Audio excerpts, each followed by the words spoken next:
Hello, everyone. The next speech is by Professor Jose Correa. It's a keynote speech. Host Professor Jose Correa is a full professor in the Department of Industry Engineering at Universidad de Chile. Jose obtained a mathematical engineering degree from the Universidad de Chile in 1999 and a PhD in operations research from MIT in 2004. His research, focusing in algorithmic game theory and mechanism design, has received award including a ACM SIGECON Best Paper Award, a Infocon, and Informs Transportation Science and Logistics Best Paper Award, a Tucker Prize finalist, and the Research Award from Amazon and Google. Jose also served and has served in editorial board of some of the leading journals of his field: Mathematical Programming B, Mathematics of Operations Research, as Game Theory Area Editor, and Operations Research. His talk today is optimum stopping from sampled data. Let's welcome Professor Jose Correa. Thank you, Xavier. It's a pleasure to give a talk at the WINE conference. I've been to a couple of to WINE conferences in the past, and this is really a great conference that I've been enjoying for many years. So today I will be talking about some recent work on optimal stopping problems, so very related to the last talk. And basically I want to talk about the situation in which we don't have full information, but rather we have only information that is gathered from samples. And I will put up a model that is an abstraction of the optimal stopping problem with sample data that actually recovers most of the results, and I think it also provides an interesting direction for more general problems. So I'll start by mentioning the problems I will look at, which are the most basic problems: the secretary problem and what's known as the profit inequality. I'll also mention what do we gain when we have more information in these two models, and then I'll jump into the new model, which is an abstraction of this sampling model, mention what our results are and how we recover the known results in the situations where you have more information, and then give you a hint of how do we tackle both problems that I will be talking about all the time, which are the secretary model, the secretary problem, and the profit inequality. So let me start with the short motivation about this problem. So the talk lies like the topic of optimal stopping and sequential decision making in general. It's actually something that's been broadly studied from different perspectives. So people in computer science typically look at online algorithms where the underlying paradigm is the worst case analysis. So you understand or you assume that your input is worst case. People from the applied probability operations research community have long been studied optimal stopping problems where the input is not necessarily worst case, but it's mostly stochastic. So you assume that there is some underlying distribution governing the input data. And also game theory people have long studied stochastic games where you have also uncertainty about the future, and there the focus is mostly on how the strategic interactions influence what goes on. And okay, I mean this is been studying for a long time, mostly because it has important applications in economics, in search theory, for instance, in pricing, in electronic commerce.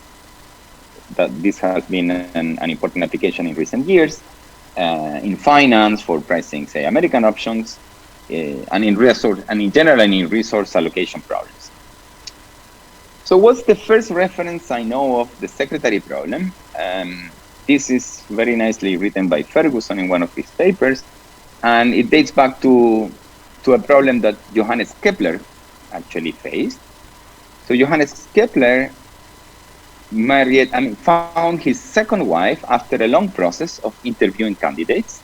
So he ended up interviewing 11 candidates, and over the course of 2 years, and this basically was sort of a secretary problem. Although, I mean, with recall, like he actually didn't marry the last candidate, so it was not really a take it or leave it. Take it or leave it decisions, but rather than he could go back to previous wives, potential wives that he interviewed. And mathematically, maybe the first reference is this reference by Arthur Cayley, who was one of the most prolific mathematicians in history, and who actually puts the following problem. So you have n tickets and numbers, A, B, C, and so on, and you are allowed to draw k of them at most.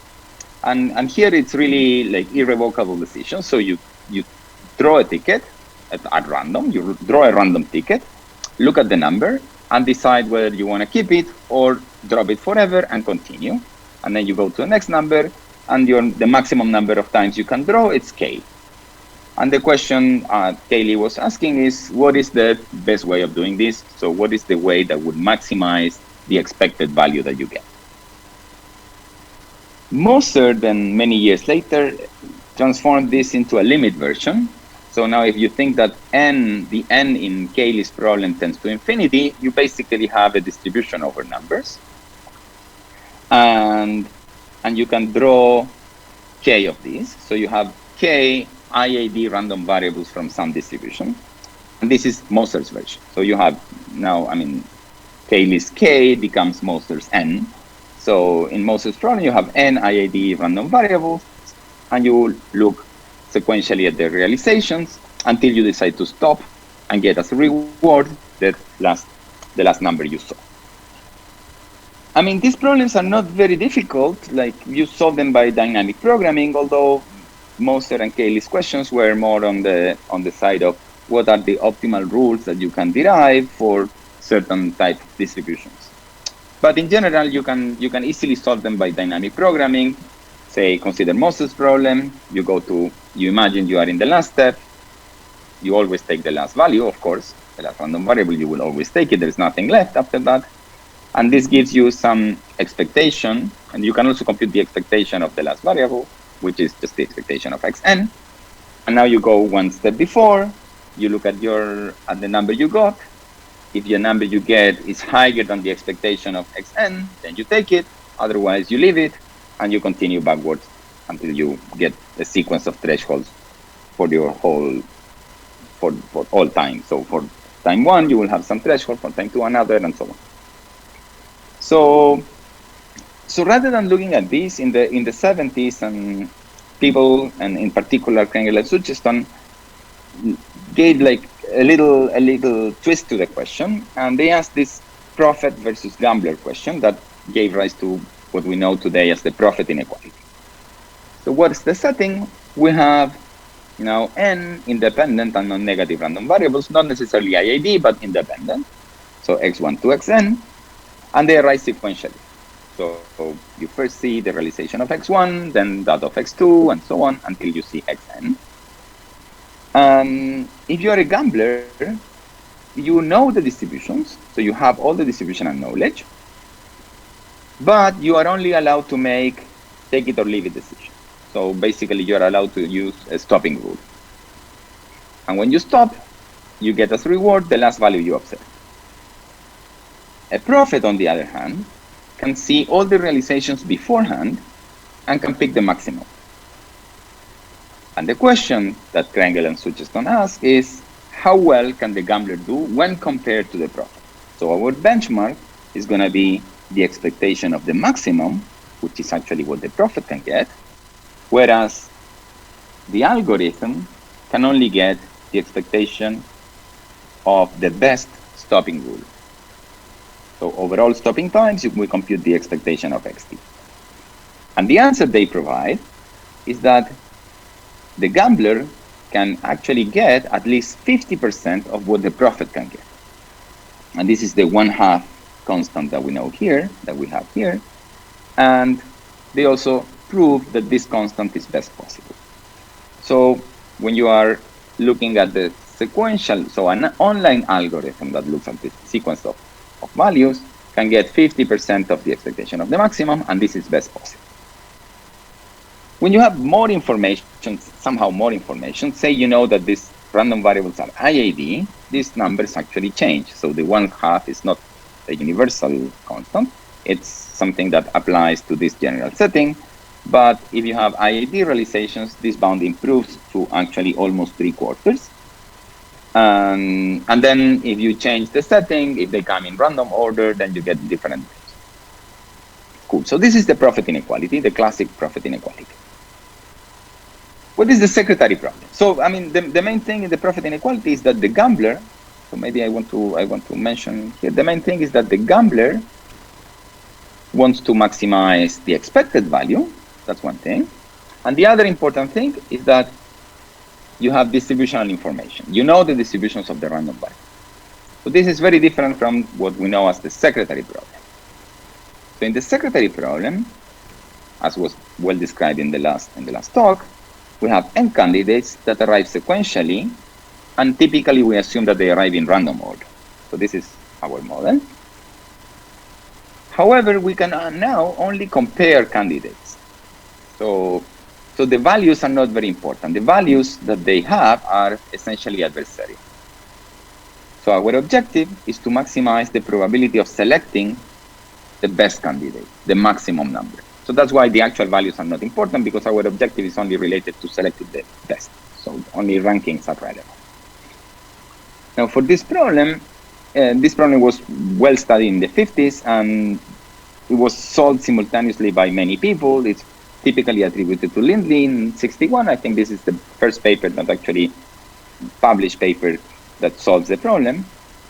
And the algorithm is very simple and very nice. The algorithm is the following. So you have a sequence of n values that will come out one after the other in random order. You just look at the first n over e, where e is this the Euler constant. So you look at the first n over e and do nothing with these guys. And after this time, you set as threshold the maximum value you've seen, and take and take the first value after time n over e, the first value that's bigger than everything you've seen before. So an interesting observation is that Kepler interviewed 11 candidates. 11 over e is 4.05. So if Kepler knew about this, he could have stopped at time 5, and he would have saved like more than a year. Actually, he married the fifth woman that he interviewed. So I mean, he would have gotten the same wife, but if he knew this result. But anyhow, he continued until the 11th. So,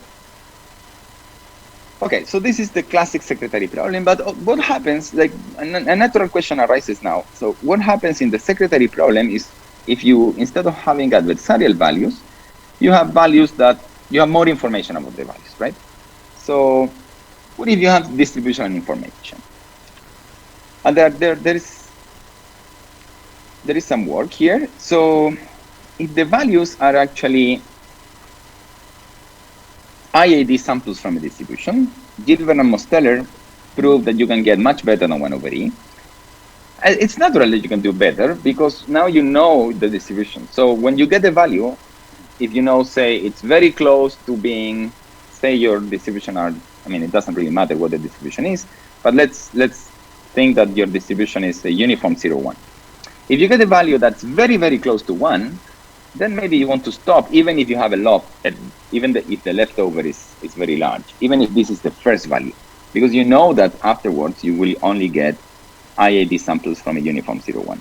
So this idea is actually well exploited by Gilbert and Mosteller. They take the optimal DP for the problem, and they compute the limit value.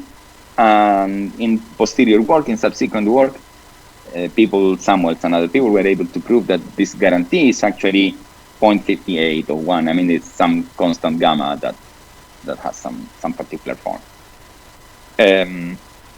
Now, if the values are IAD, here I should mention something, but the distribution is unknown. In principle, you could think maybe I could do better. Maybe I could do something, even if I don't know the distribution. Maybe I could use the first few samples, the first few values I get to learn the distribution, and then be able to exploit this knowledge in order to get something that's above 1 over E, but maybe below 0.58, right? So actually Ferguson, I mean, here I should have corrected this. Ferguson in '89 proved that this is not possible. So he gives an example in which you first draw a number according to a Pareto distribution, and then take random variables which are uniform between 0 and this number. And if you do this carefully enough, you realize that you cannot learn anything about the distribution, and therefore you cannot beat 1 over E. This is also true for the profit inequality. So even if you have the profit objective in which you want to maximize expectation, you can also not beat 1 over E if the values are IID samples, are IID random variables from an unknown distribution. And this is the result I'm referring here, which is an EC 2019 paper. If the values now are independent from different distributions, you can also improve 1 over E, and you can get, even with a single threshold, it was recently established by Spandiari et al., that you can get more than 0.5. And the optimal threshold in this situation, so this is the situation in which we have independent distributions. We know the distributions, they are not IID, but they are independent. And the optimal constant there is actually not known. It's an open problem. Cool. So we've seen two objectives, which are maximizing expectation, the typical objective in the profit inequality, and maximizing the probability of choosing the best, which is the typical objective in the secretary problem. We can also vary the order of arrival. We can think of adversarial, as in the profit inequality, or random, as in the secretary problem. So in principle, in the profit inequality, the order is adversarial. In the secretary problem, the classic one, the order is random. And you could think of other possibilities. But so far, we've seen these two objectives, these two possibilities for the arrival order. And we've seen at least three possibilities for the informational structure. One is that we have independent random variables, like in the profit inequality. We could have identically distributed random variables, like in the IAD profit inequality, or simply adversarial values, like in the secretary problem. So in this talk, we will talk about both objectives, random order always, but we'll actually have a twist on the distribution and information. And this twist is this sampling idea that I was mentioning in the beginning. Okay, so what happens with samples? So the key idea is now, forget about knowledge of the distribution. So we don't know the distribution, but we do have access to some samples. And this is an idea that was considered by Assar in 2014, probably the first time, although I recently learned that there are papers in the 80s that even look at this situation. So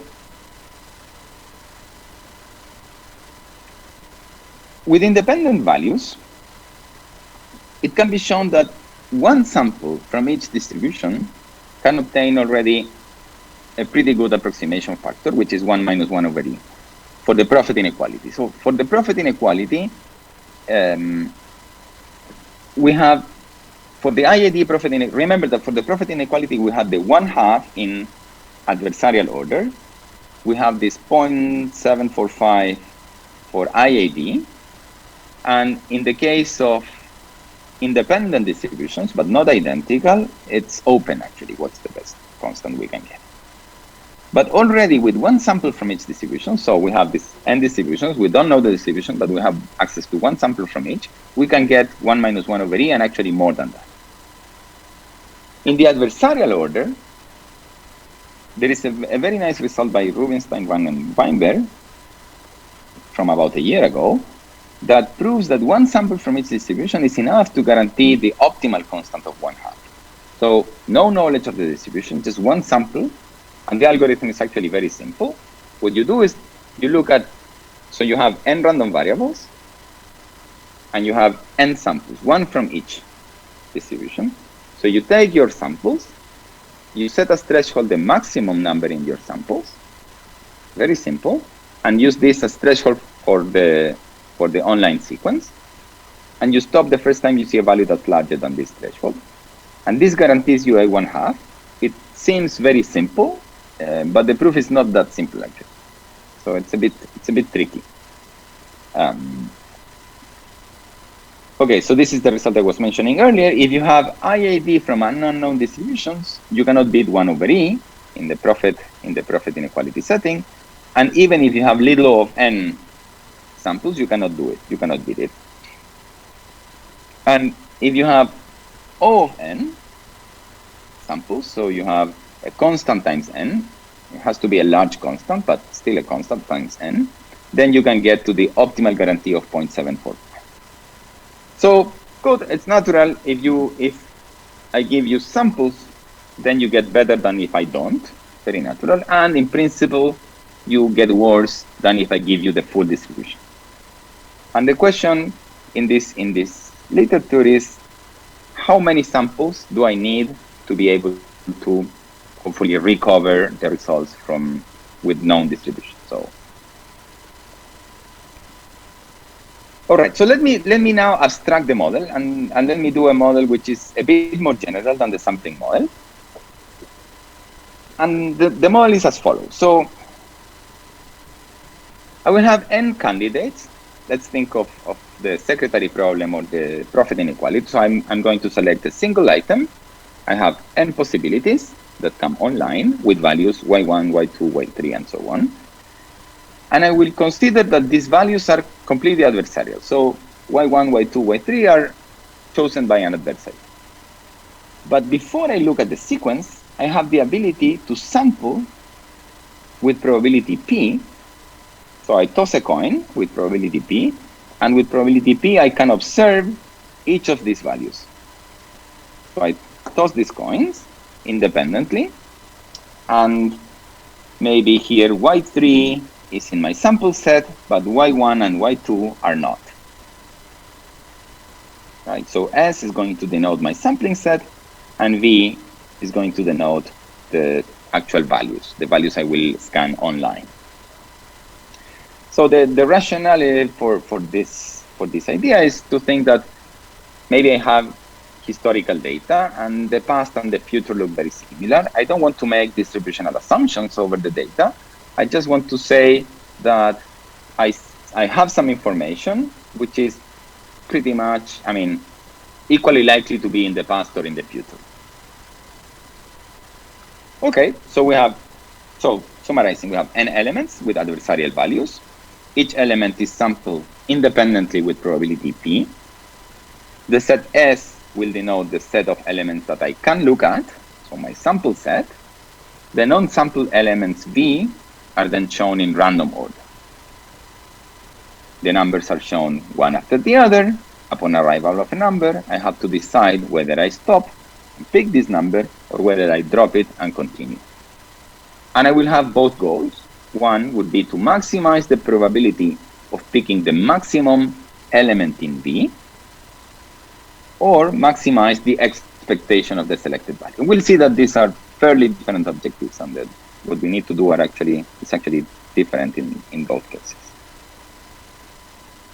Okay, so S is my history set, V is my online set.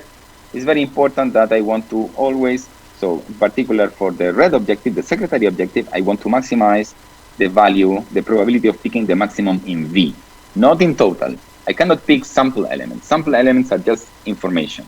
So S is information and it's not part of the game. It's just information. Okay, so I want to maximize the probability of picking a value in V. Okay, so for the secretary objective, we obtain the full description of the optimal algorithm as a function of P. For the profit objective, so maximizing the expectation, we obtain the same full description, but only for rank-based algorithms. So this is, I mean, we conjecture this is optimal also. I mean, we know it's optimal down here when p is 0 and up here when p is 1, or converges to 1. Actually, p cannot be 1, of course. But in between, we conjecture it's optimal, and we know it's optimal within the class of rank-based algorithms. So algorithms that make decisions only based on ranking. For secretary, this is general. Okay, so what's interesting is the following. So for both problems, for both objective functions, when p is 0, you are basically back to the secretary problem, and this is fairly natural. You're basically back to the secretary problem. If p is 0, I don't sample anything. I have these adversarial values that come one after the other, so I can only get 1 over e. That's the best I can hope for. As p starts to grow, I gather more and more information in the form of these samples, and in the limit, when p goes to 1, so the way to read this is the following. So I fix p equals to, say, 1 minus epsilon, and then I make n to be very large. I have a lot of values. So in my model, I'm always thinking that n is very large enough so that even if I get to look at a very large fraction, I still have a lot of values in V, in my set of values, right? So but anyhow, so as p goes to 1, we converge to the optimal guarantees for the IID secretary problem, the Gilbert and Mosteller 0.58, this number here, and in the profit inequality, we converge to the 0.745 algorithm for the profit inequality, for the IID profit inequality. So in both cases, we converge to the full information setting. So having enough samples, it's actually equally good as having the distribution, even though these samples do not come from a distribution. These are adversarial values in the beginning. Cool. So for p is 0, we recover the secretary problem, and as p goes to 1, we actually recover the results for the full information cases, both the Hill and Kurtz bound and the Gilbert and Mosteller bound. And even, I mean, I think it's even interesting to understand what happens in between. So for p equals to 1/2, this is a particularly appealing case in which the number of samples that you have, so the size of the history set and the size of the V set is actually equal. So you roughly have seen half of the instance and half of it is coming ahead. And in this situation, you get, we knew before that you could do this 1 minus 1 over e, even in the setting of Kaplan, Naori, and Ras, who actually, I mean, I have to admit that this model is essentially a very similar model was put up by Kaplan, Naori, and Ras. And they can also get 1 minus 1 over e in this model. But here we actually improved this. So these two papers were obtaining this quantity in related models, not exactly the same. This was further improved until the best factor of almost 6.65 today. And with our current method, we can obtain 0.67, which is actually best possible. So okay, so we can also look at intermediate values of p, and this makes the story more complete. Okay, so let me jump into the proof and the algorithms a little bit. So I will spend some time trying to convince you that this is relatively simple and an interesting direction. So for the secretary problem, let me start by doing something very simple, which is an analysis of the secretary problem that maybe you've seen, maybe you haven't, but that gives the idea, sets the stage for the secretary objective in our problem. So this is the idea. So instead of looking at elements that come one after the other, we will just assign uniform random times in 0, 1, in the interval 0, 1, to all elements. So elements arrivals will be times in between 0 and 1. So I'm representing these elements by red dots. And of course, the order in which they show is random. So in this sense, it's equivalent. So our algorithm will be the following. We do nothing until time x. Until this time, we do nothing. And after this, we accept the first value that's larger than whatever we've seen. So this is just a secretary problem. Cool. So what is the probability that our algorithm stops by time t? Okay, so we look at the given time, and we observe that the probability that we have stopped by this time, so stop is before t, is exactly the probability that the maximum among all the elements that arrive so far is after x. If the maximum is after x, then we surely stop there. If the maximum is before x, then we surely did not stop before t. Perfect. So this probability, as these times are uniform, the maximum in particular is uniform, the probability that the maximum belongs to this interval here is actually 1 minus x over t. Cool? What is the probability that the algorithm picks the max condition on the stopping time, condition on stopping at time t? So if I condition on stopping at time t, I stop with the maximum. So I have the maximum until time t, and this guy is the maximum overall, just with probability t, just with probability proportional to the size of the interval I'm looking at. So this is t.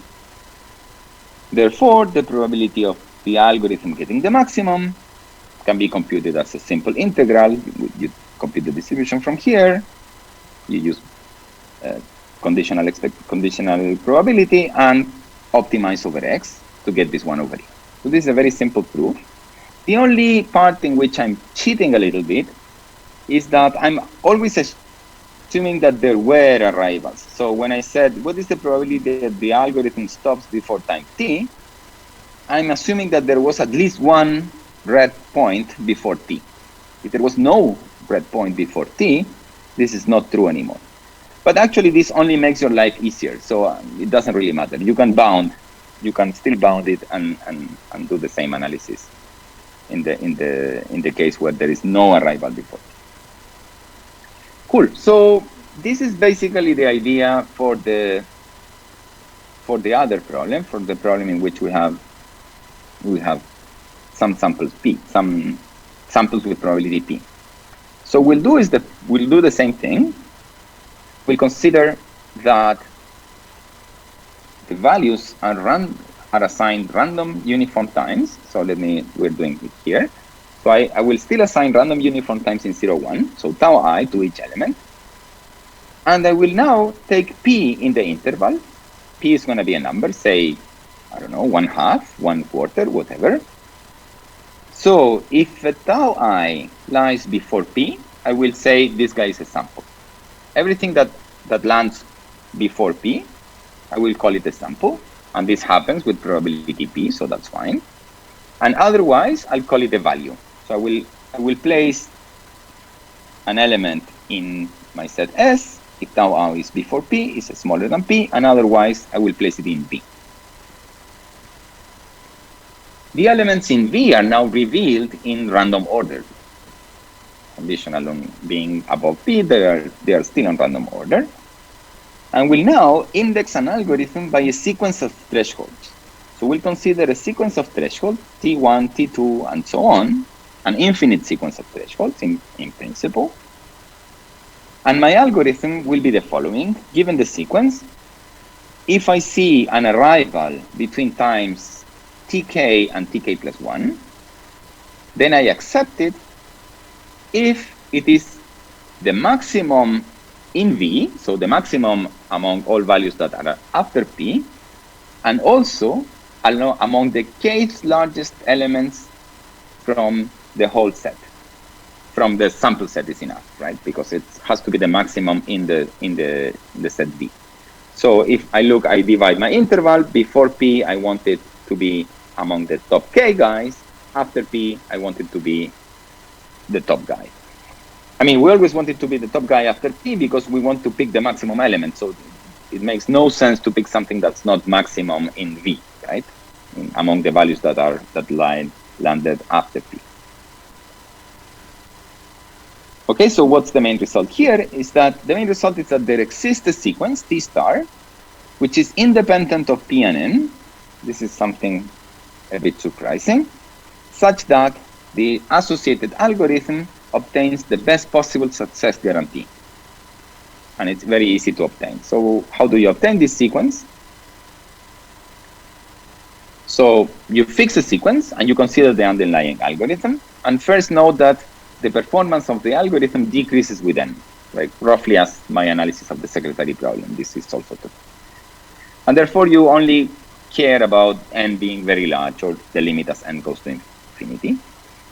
And you can actually write down the performance, the success guarantee, so the probability that the algorithm picks the maximum, as a separable concave function of the TIs, which is actually this one. And that's very simple. Once you have this separable concave function, you derive the first order optimality conditions, which you know are necessary and sufficient. And this gives you the T stars. And what's cool is that these conditions are actually independent of P. So it doesn't matter what P is, you get the same conditions. So you get a universal sequence of T's. And this sequence gives you the optimal algorithm. Very good. And now how do you prove that this is optimal? This is a bit more standard, I would say. Basically, by standard arguments, the fact that the objective function tells you that you only need to consider rank-based algorithms. And therefore, an algorithm here can be mapped to a function that accepts some value, so the ith observation, if and only if it is the largest in V, you always need that, and the L of ith largest in S among the sample elements.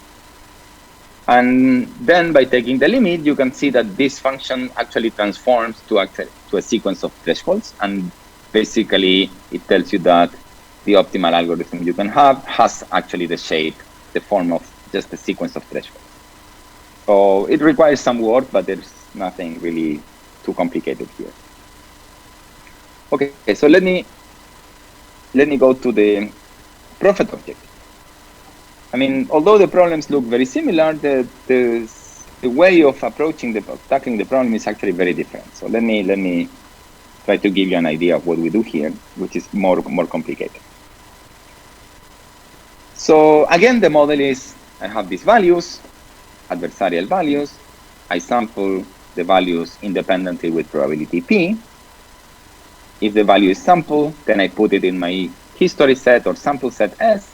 If it's not, then I put it in V, which is my actual set. And these guys in V are shown in random order. So the online setting is the same. Upon arrival, we either pick the value and stop or continue. And the goal now is to maximize the expected value. And to be more precise, I want to compare the value I get against the benchmark, against the profit. And the profit is going to get the maximum, the expectation of the maximum value in V. And this is important. So the random part is V, is the random set. The values are adversarial and are fixed somehow. So values are fixed, and what's random is what is actually a sample and what is not a sample. So that's the benchmark that we have.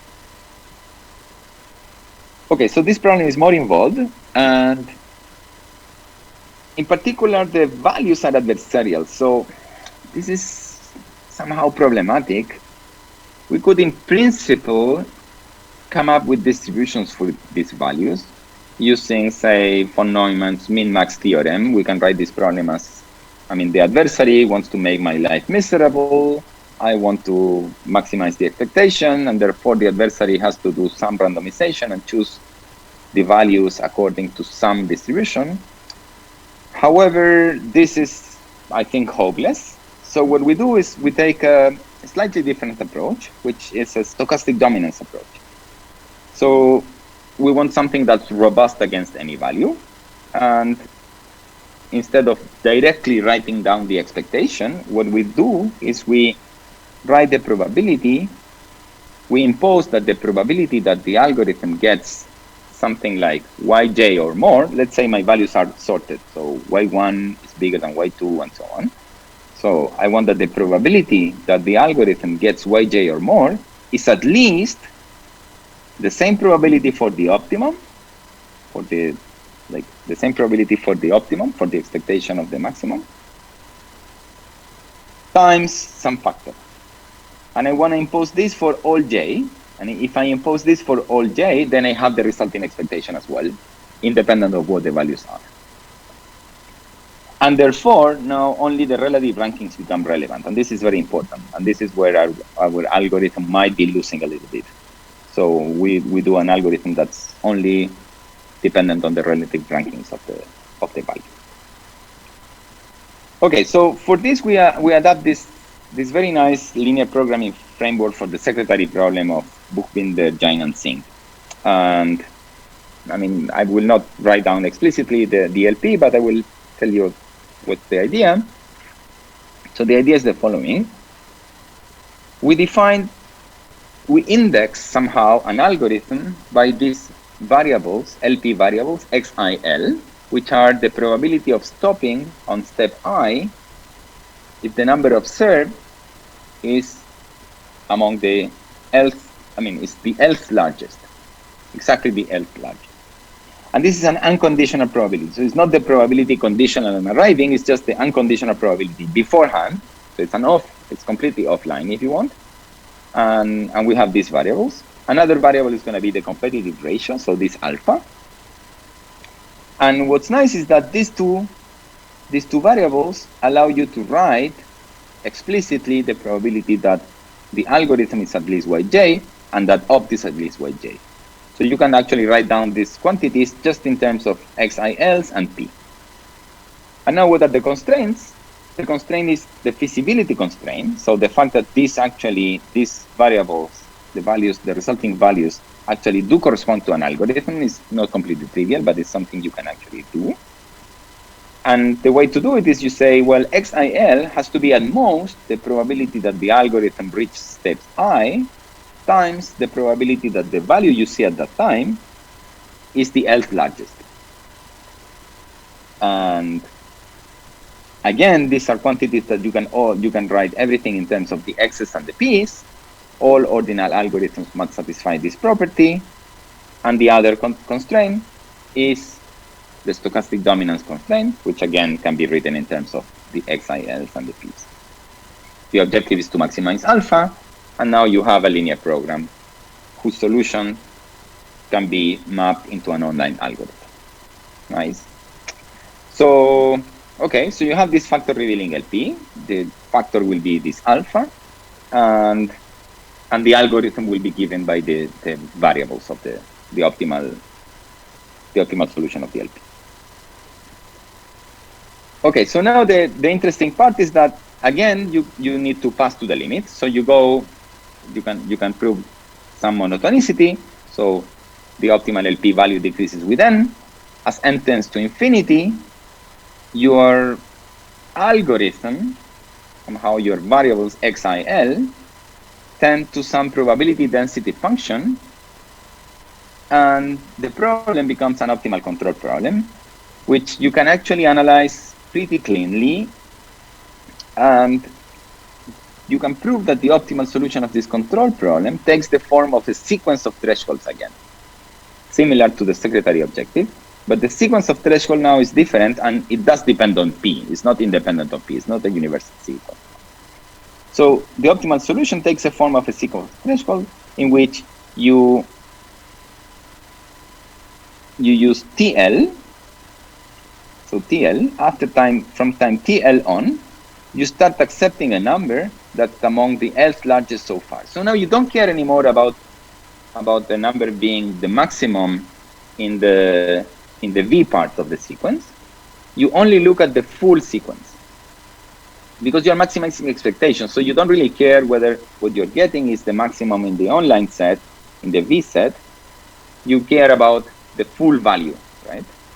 And this is the optimal algorithm, and then you cannot actually optimize over this piece. You need to optimize over this piece.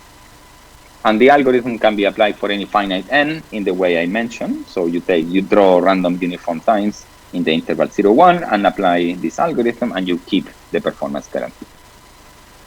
So, okay, so let me try to wrap up now. I think I'm getting on the time. So we analyzed the secretary problem with p sampling, which is this model in which we sample elements with probability p and look at the rest in random order. And the optimal algorithm is described by this universal sequence of thresholds, which is a bit surprising, independent of p. And the success probability of the algorithm interpolates what happens in the secretary problem when p is 0, and what happens in the full information secretary problem when p grows to 1. In the profit inequality with p samples, we have a similar situation. The algorithm is a bit less nice, but still it's a nice sequence of thresholds that now do depend on p. And again, for p is 0, we get the secretary guarantee, the 1 over e. When p goes to 1, you get this optimal guarantee for the IID profit inequality.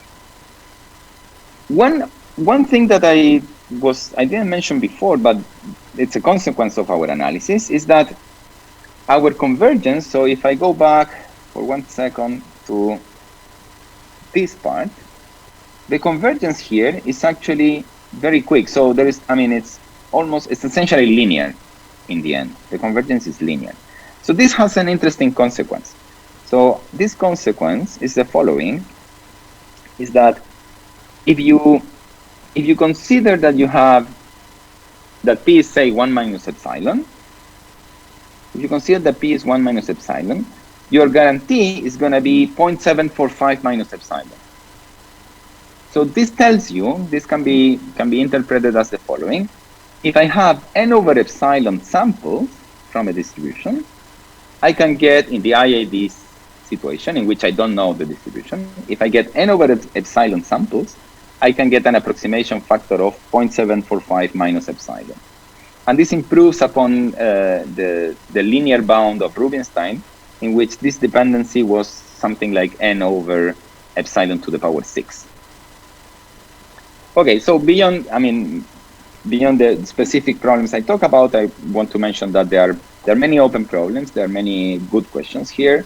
There are, of course, more complicated problems in terms of the combinatorial structure of the object that you want to select. So here I was only talking about selecting a single item, but you can think of many more and much richer selection sets. And so there is that part of the problem which is interesting, and the other part of the problem which I think is very interesting is the informational structure. So there is a problem regarding the combinatorial structure and the informational structure, and there is a rich mix between these two things. So thank you very much for your attention.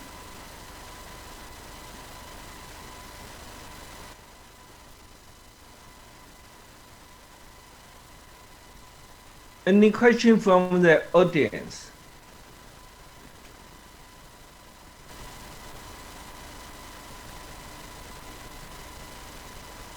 Actually, I got a question from the audience that passed over in the WeChat. It says, first, is there any relationship between goal S and the goal P in the terms of computational complexity? After all, they have the same objectives. Yeah, thank you for the question. And in the setting I'm looking at, in which is just selecting a single item, the offline problems are actually very easy. So in both are like in one model, in the secretary problem, I have elements that I can compare with. So basically I need to just take the largest element. Mm-hmm. In the profit inequality, again, I say have numbers which are samples from some distribution. So again, I can select the top one.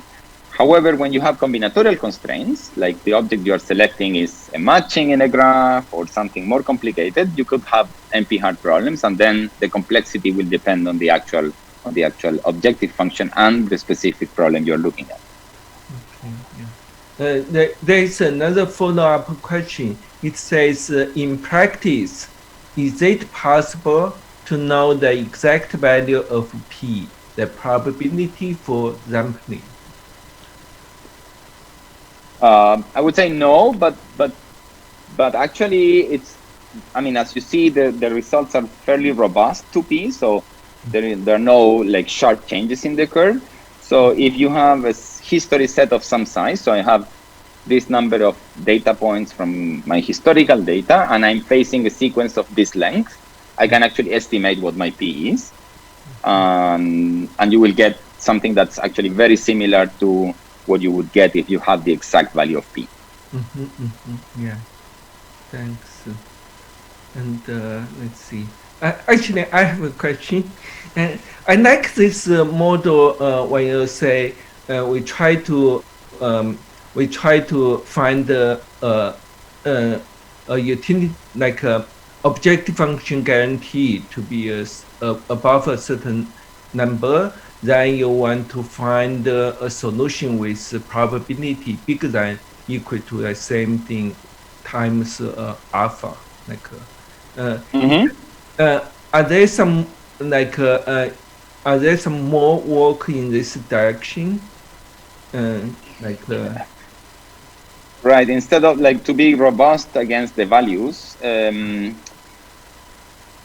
I mean, we use a similar idea for what we call the two-sided game of Google in a paper with the same co-authors, with my student Andres Christie and Boris Epstein and Jose Soto. But it's not. But okay, so you use the same idea there. So in that game, I mean, that situation it's a little different. So it's like an abstraction of the prophet secretary problem, which is a related problem that I didn't mention specifically here. Yeah. But not that I mean, okay, so stochastic dominance implies something in expectation that's something well known. So in that regard, it's not that new, no, right? Yeah, okay, thanks. Let's see. Do we have more questions from the audience?